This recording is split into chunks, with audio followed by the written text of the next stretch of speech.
Good morning student. Class 10 का second lesson है हमारा जॉर्ज पंचम की नाम, जिनके लेखक हैं मंगलेश्वर जी।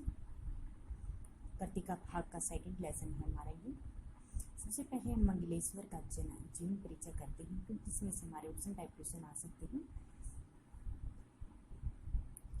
मंगलेश्वर का जन्म सन 6 जनवरी सन 1932 ईस्वी को उत्तर प्रदेश के बैनपुरी कस्बे में हुआ था। कब हुआ था इनका जन्म? 6 जनवरी 1932 ईस्वी को। कहाँ पे हुआ था? उत्तर प्रदेश के बैनपुरी कस्बे में हुआ था। बचपन में ही इनके पिता का देहांत हो गया था और इनकी माता वैष्णव संस्कारों की स्त्री थी। इन्होंने हाई स्कूल से परीक्षा उत्तीर्ण की। बाद में इन्होंने प्रयाग विश्वविद्यालय इलाहाबाद में MA हिंदी में पास किया। यानी कि MA की परीक्षा इन्होंने किस विषय से की थी? हिंदी से की थी। और कहाँ से की थी? इन्होंने इलाहाबाद से की थी। कौन से स्कूल से? प्रयाग विश्वविद्यालय से की थी। पत्रकारिता में भी इनका विशेष लगाव रहा है। नई कहानी सारिका, दैनिक जागरण और दैनिक भास्कर इनका महत्वपूर्ण योगदान दे रहा है।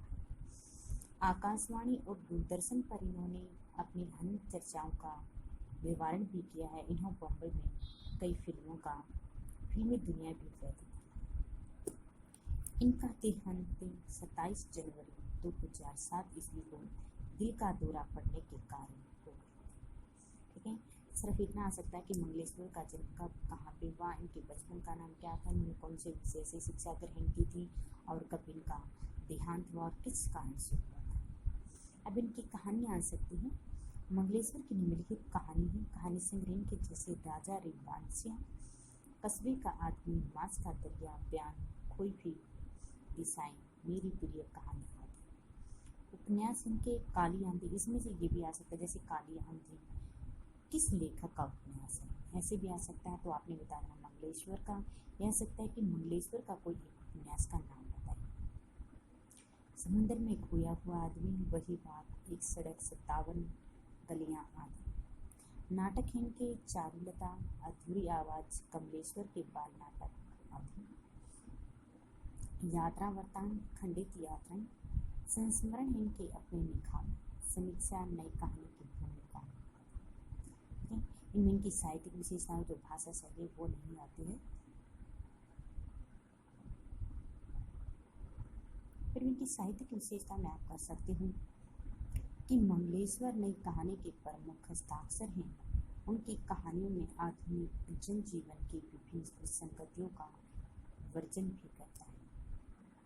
क्या कहें, समाज का प्रत्येक पक्ष इनकी कहानियों में कुंठाओं, पीड़ाओं, वंचनाओं आदि का चित्रण करता है। मुखरित है आधुनिक समाज में व्याप्त घृणा, नफरत, घुटन, आत्महत्या जैसी जो भावनाएं होती हैं वो प्रस्तुत की गई हैं।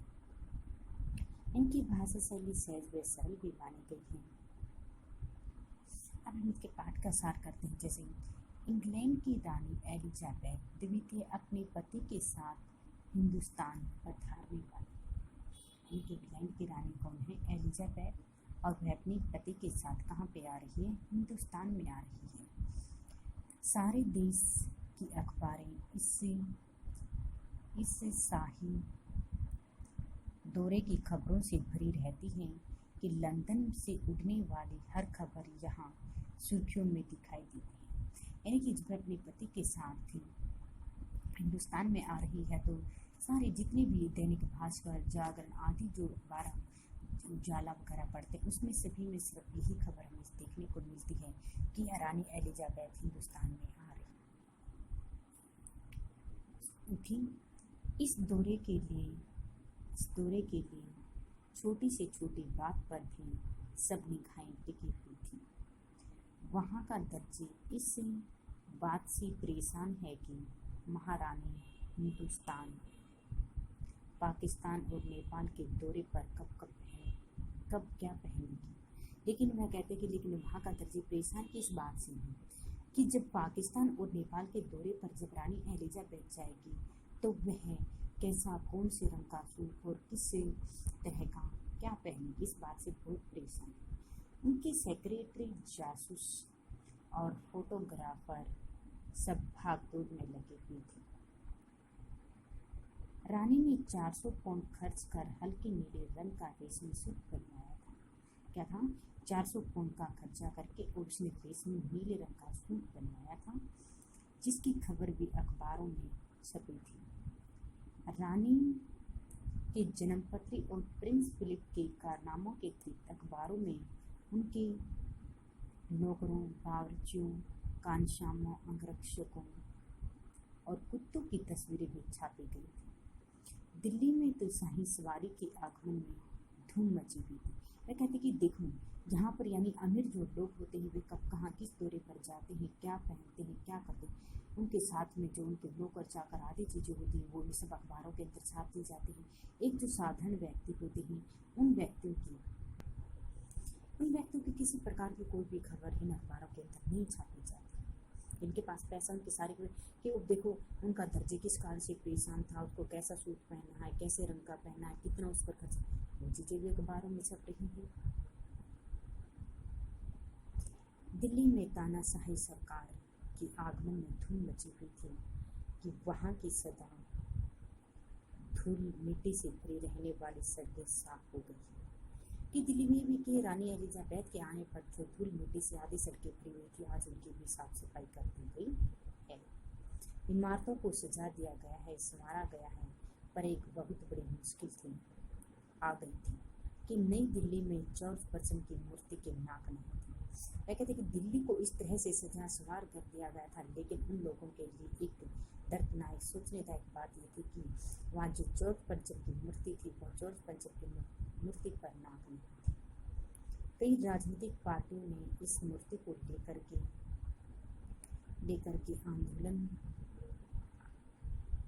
आंदोलन भी की। कई प्रस्ताव पास हुए थे, अनेक भाषण भी दिए गए थे, पर गर्मा गर्म बहसें भी हुई थी। कई बार इस पर बहसें भी की जा चुकी थी कि रानी एलिजाबेथ की मूर्ति पर जॉर्ज बच्चन के नाके पर मूर्ति पर नाक क्यों नहीं लगी। बहुत बार बहसें हो चुकी, आंदोलन हो चुके थे। जॉर्ज पंचम की नाक रहने दी जाए, हटा दी जाए। कुछ लोग इसके पक्ष में थे तो कुछ विपक्ष में। सरकार ने जॉर्ज पंचम के नाक की सुरक्षा के लिए हथियारबंद पहरेदार भी तैनात कर दिए थे। हादसे भी हो गए थे। इंडिया गेट के सामने वाले जॉर्ज की लाट की नाक अचानक गायब हो गई। हथियारबंद पहरेदार अपनी जगह पर तैनात रहे, गश्त लगे रहे और लाट के नाक चले गए। लेकिन उसके बाद भी जॉर्ज पंचम के लाट के नाक गुम हो जाते इतने पहरेदार होने के बावजूद। अब इसके यहाँ तक हमारे क्या प्रश्न बनते हैं वो देखते पहले।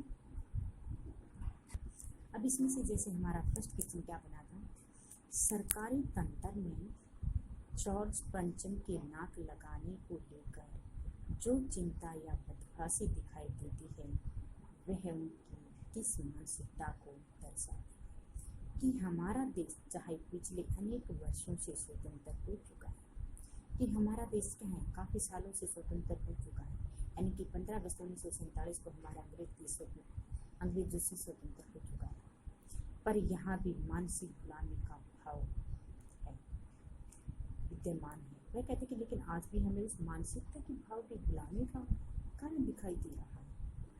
सरकारी तंत्र अपने देश की मान मर्यादा की रक्षा करने की अपेक्षा उन विदेशों के तलवे चाटने की इच्छा कर रहा है। वे कहते कि सरकारी तंत्र अपने देश की क्या कर रहा है, अपनी मान मर्यादा को छोड़ रहा है, उनके तलवे चाटने की इच्छा में लगा हुआ है। जिन्होंने लंबे समय तक देशवासियों को अपने पैरों पर चलाया, यानी कि क्या था, अंग्रेज लोगों ने भारतवासियों को काफ़ी लंबे समय तक वह अपने पैरों पर नहीं गुजर रही थी, परेशान किया था और देशभक्तों को अपने जुल्मों का शिकार बनाया गया था। सरकारी तंत्र की चिंता और बहसबाजी का कोई कारण नहीं था, फिर भी वह एक कारण परेशान था। उसे अपनी अपनी जनता और देश की मान मर्यादा से अधिक चिंता उस पत्थर के नाक की थी जिसे आंदोलनकारियों ने अपने गुस्से का शिकार बना लिया था। वे कहते हैं कि उसे किसी प्रकार की कोई चिंता नहीं है, केवल जॉर्ज पंचर के नाक पर तो मुट्ठी नहीं है, केवल है उसे इस बात की चिंता है। लेकिन उसके नाक को लेकर के बहुत बार बहसें भी हो चुकी हैं, लेकिन वो नाक नहीं लगाई गई। इसी सरकारी तंत्र की अद्भुत व्यवस्था, संकुचित सोच भाव और जनता के पैसे अपव्यय के साथ साथ अखबारों में भी छपने की तीव्र इच्छा प्रकट हो गई। उनकी गुलाम मानसिकता किसी भी दृष्टि से सराहनीय नहीं की जा सकती। अगला था कि रानी एलिजाबेथ की सारे इंपॉर्टेंट क्वेश्चन हमारे। रानी एलिजाबेथ की दर्जे की परेशानी का क्या कारण था? उसकी परेशानी किस प्रकार से संगत ठहरा कि रानी एलिजाबेथ की दर्जे की परेशानी का कारण रानी की द्वारा उसके वस्त्रों, उसकी सुंदरता और आकर्षक था कि वे हिंदुस्तान,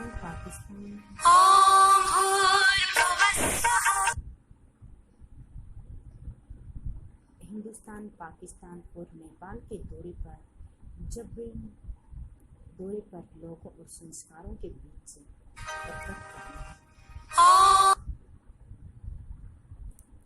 हिंदुस्तान, पाकिस्तान और लोगों और सरकारों के बीच से मैं उसने अपनी उस बात को प्रकट कर दिया। दर्जे की परेशानी उसकी अपनी दृष्टि से तर्कसंगत थी। हर व्यक्ति अपने द्वारा किए गए सर्वश्रेष्ठ को प्रस्तुत करना चाहता था। दूसरों के द्वारा दी जाने वाली प्रशंसा को वह सहज रूप से बटोरना चाहता था। एलिजाबेथ उस देश की रानी थी जिसने देशों पर राज्य किया था, यानी कि काफ़ी देशों पर रानी एलिजाबेथ ने राज्य किया था और वह अपने पति के साथ अब भारत में दौरे पर आ रही है। हर व्यक्ति की दृष्टि की पहली झलक शारीरिक सुंदरता, वेशभूषा की होती है कि कोई भी व्यक्ति जब कहीं पर जाता है तो वह कहते कि हर व्यक्ति की दृष्टि केवल उसकी वेशभूषा पर, उसकी सुंदरता पर की जाती है कि वो कितनी सुंदर थी। अब जैसे मोदी वगैरह कहीं भी भाषण वगैरह देने के लिए कहीं दौरे पर जाते हैं तो उसकी खबर देते थे, उसने इतने पौंड का सूट पहना हुआ था, उसने ऐसा पहना हुआ था, उसकी सुंदरता और आदि जो चीज़ें होती है सबसे पहले अखबार में यही देखने को मिलती है। तो उसी प्रकार से रानी एलिजाबेथ की सबसे पहले उसकी सुंदरता, उसकी वेशभूषा आदि के बारे में देखा जाएगा और उसी से वह बाहर आने वाले के बारे में अपने विचार बनाने लगता है। इसलिए दर्जी रानी के लिए अति सुंदर और उच्च स्तरीय वस्त्र तैयार करना चाहता था। उसकी परेशानी तर्कसंगत और सार्थक विषय थे। अगला है, देखते ही देखते नई दिल्ली का काया पलट होने लगा। नई दिल्ली के काया पलट के लिए क्या क्या प्रयत्न किए कि जब रानी एलिजाबेथ 3 देशों की यात्रा में सबसे पहले हिंदुस्तान आने का निश्चय किया था। उसे हिंदुस्तान, नेपाल, पाकिस्तान आदि के दौरे पर वह जाने वाली थी, लेकिन सबसे पहले उसने निश्चय किया था कि वह हिंदुस्तान में आएगी। तो सरकार तो प्रसन्नता और उत्साह से भर उठी। नई दिल्ली की शोभा के माध्यम से सारे देश की झलक देखने का भाव उत्पन्न हो गया था कि नई दिल्ली के सारे देश की झलक उसने दिखा दिया था, उत्पन्न हो गया था। नई दिल्ली की वे सड़कें जो धूल मिट्टी से हमेशा भरी रहती थी, आज जब रानी एलिजाबेथ के आने की खुशखबरी सुनाई दी तो आज उनको भी उन सड़कों की साफ सफाई कर दी गई और अच्छी तरह से उनकी साफ सफाई कर दी गई। उनका टूट ठीक करवा दिया गया है। जो इमारतें वगैरह थी उनको सजाया संवार कर दिया गया। जगह जगह पर बदनवार और फूलों से सजे स्वागत के लिए फूल्स वगैरह आदि लगा दिए थे। रानी के स्वागत में बड़े बड़े बैनर और रंग बिरंगे बोर्ड भी तैयार कर दिए गए। सड़क किनारे वे उबड़ खाबड़ झाड़ फूल आदि को काट कर फेंक दिया गया और वह घास हरी भरी घासों से उनको सजा संवार देती है।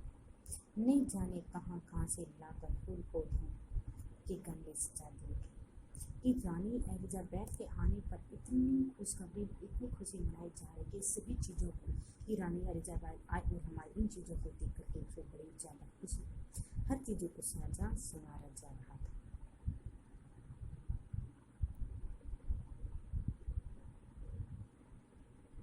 अब आगे हम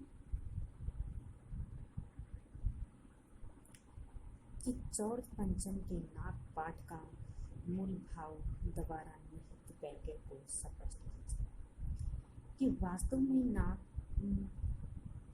में ही नाम मान सम्मान प्रतिष्ठा का द्योतक माना जाता है। रानी एलिजाबेथ का 400 पाउंड का हल्का सूट उसके नाम सम्मान और प्रतिष्ठा का द्योतक भी माना जाता है। दर्जी की चिंता उनके नाक की प्रतिष्ठा को प्रकट माना जाता है कि उसकी सिलाई कढ़ाई रानी के स्तर पर कुछ नीचे रहना चाहिए। अखबारों में उनके नाक की प्रतिष्ठा में इस बात छपी थी कि कैसी भी खबर छपने रहना चाहिए। रानी एलिजाबेथ थी जब आ रही थी, वह कैसे रंग का सूट पहनेगी, उसके साथ कौन कौन नौकर हैं, उनके कुत्ते वगैरह कैसे रंग का पहना जाएगा और कितने पाउंड का होगा, वो आधी जो खबरें होती हैं वो भी क्या है कि कुत्ते के फोटो समेत भी सब कुछ अखबार में छाप दिया गया। सरकार की नाक तभी ऊंची रह सकती है जब सदा धूल मिट्टी से भरी रहने वाली टूटी फूटी सड़कें विदेशों के सामने जगमगाती दिखाई दें। वे कहते कि हमारी जो धूल मिट्टी से भरी हुई जो सड़कें हुआ करती थी, आज ये धूल मिट्टी से भरी हुई सड़कें क्या हैं, साफ सफाई की कर दी गई है। आंदोलन करने वालों के नाक की ऊंचाई इस बात पर टिकती थी कि वे कोई लाभ या हानि करे, उसे इस बात का कोई भी लेना देना नहीं था। एक बात का निर्णय भी कर लिया था कि मूर्ति की नाक नहीं रहनी चाहिए। देश के शुभचिंतकों ने एक बार तो ठान लिया था कि मूर्ति की नई नाक लगानी है तो वह लगी कि वहाँ के भारतवासियों ने जब ठान लिया था कि हमें जॉर्ज पंचम के नाक पर मूर्ति पर नाक लगानी है और हमें वो लगानी है, क्योंकि यह उनके मान सम्मान और प्रतिष्ठा का प्रश्न माना जाता है। इसके लिए चाहे कितना भी धन व्यय खर्च आदि क्यों नहीं, क्योंकि रानी एलिजाबेथ आएगी जब हमारे इन साफ सुथरी सड़कों को देखेगी और इनको सजा संवरा देखेगी महलों को, तो उनके मन में ये प्रतिभावना आएगी कि जो जिसके मान सम्मान के लिए हमारी मूर्ति पर देश के शुभचिंतकों यानी कि जॉर्ज पंचम के नाक पर मूर्ति नहीं है, तो उस समय हमारी गर्दन श्रम के मारे झुक जाएगी। तो वे कहते कि हमें जॉर्ज पंचम पर नई नाक लगानी है, चाहे इसके लिए हमारा कितना खर्चा भी क्यों न लग जाए। देश महान के नेताओं की मूर्तियों के नाक हटवाए या किसी जिंदा व्यक्ति के नाक ही क्यों नहीं लगवाए। वे कहते कि या तो हमें ऐसे ही पत्थर के नाक इस पर लगवानी चाहिए, वे नहीं मिलती या किसी जिंदा व्यक्ति के नाक हमें इस पर लगवानी चाहिए, लेकिन नाक हमारी लगवानी अवश्य है। मूर्तिकार की नाक इसी में ऊंची रहनी थी कि वह किसी में नाक सम्मान और प्रतिष्ठा का द्योतक मानकर अपनी बात को स्पष्ट किया। सबका अहम उन्हें ऊंचे स्थान व प्रतिष्ठा का करना चाहता था, इसी में उनके नाक की ऊंचाई भी बनी रही।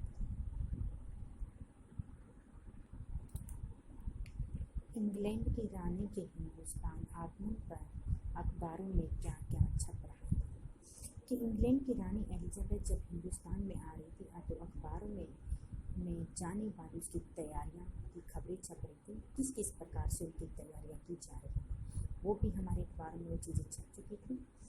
रानी के द्वारा पहने जाने वाले वस्त्रों का वर्णन भी उसमें कर दिया गया था कि रानी नीले रंग का रेशमी हल्का नीले रंग का 400 पाउंड का सूट पहनेगी और उस दर्जी से वह सिलवाया जाएगा। और उसकी जन्मपत्री, प्रिंस, फिल्म्स, नौकर, चाकर, खाना में लंबी लंबी जोड़ी बातें, उनके कुत्ते, राजशाही महल आदि की जो बातें होती हैं, सब कुछ अखबारों के अंदर छाप दी गई है। जॉर्ज पंचम की मूर्ति का नाक कैसे और कहाँ चली गई कि किसी समय दिल्ली में इस समय तहलकी मची थी। हिंदुस्तानों को गुलामी देने वाले जॉर्ज पंचम की मूर्ति के नाक रहे या न रहे, इस विषय में राजनीतिक जो पार्टियां हुई हैं उनके प्रस्ताव रखे गए। अलग अलग नेताओं ने अपने भाषण भी दिए, गर्मा गर्म बहसें भी हुई, अखबारों के पन्ने भी रंग दिए गए। इन खबरों से बार बार ये खबर ही छापी जा रही है। कुछ लोग इस पक्ष में थे और कुछ उनके विपक्ष में थे, और कुछ लोग उनके विपक्ष में थे। आंदोलन को देखते हुए जॉर्ज पंचम के नाक की रक्षा के लिए हथियारबंद पहरेदार भी तैनात कर दिए गए। किसी भी क्या मजाल की कोई उनके नाक तक पहुंचा, किसी व्यक्ति की क्या मजाल कोई उसके नाक तक पहुंच सके। उन्हीं हथियारबंद पहरेदारों की स्थिति में लाट की नाक भी चली गई थी।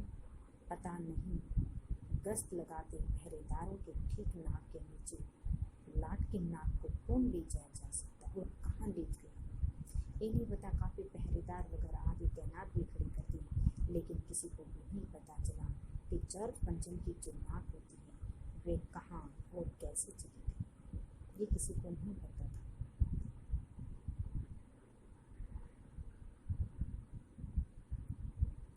तो आज हमारी ये जो जीवन परिचय इसका जो बताया गया वो हमारे इसका कुछ जीवन परिचय होना चाहिए। ये हमारे 2 परीक्षा उपयोगी और 4 अभ्यास के क्वेश्चन आंसर कंप्लीट हो चुके हैं। ये हमारे कॉपी के अंदर राइट +10 आज का